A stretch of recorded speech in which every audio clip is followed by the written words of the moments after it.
Nipo na nyumba ya peke yake, inapangishwa, inapatikana maeneo ya Kawe. Ni nyumba ya 5 kutoka barabara ya lami. Nyumba kubwa na vyumba vitatu, na kimojawapo ni self contained, yani master, na sebule kubwa, dining, jiko pamoja na public toilet. Ina full AC pamoja na heater, lakini pia ina makabati upande wa vyumbani.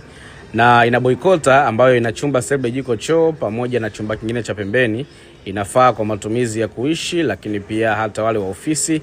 Nyumba iko sehemu nzuri sana, mtaa wake umetulia, lakini pia ni karibu sana na barabara ya lami. Kitu kingine kizuri zaidi cha kuvutia, ina maji ya bomba ya kawaida ya DAWASA, lakini pia ina maji ya kisima. Kwa hiyo maji hayasumbui kabisa hapa.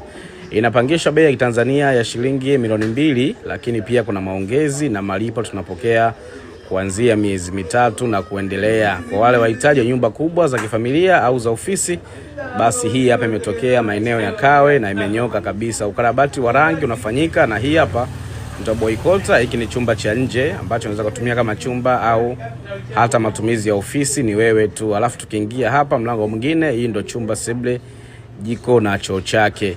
Inaonekana kwa staili hii. Nyumba iko proper kabisa. Karibuni sana.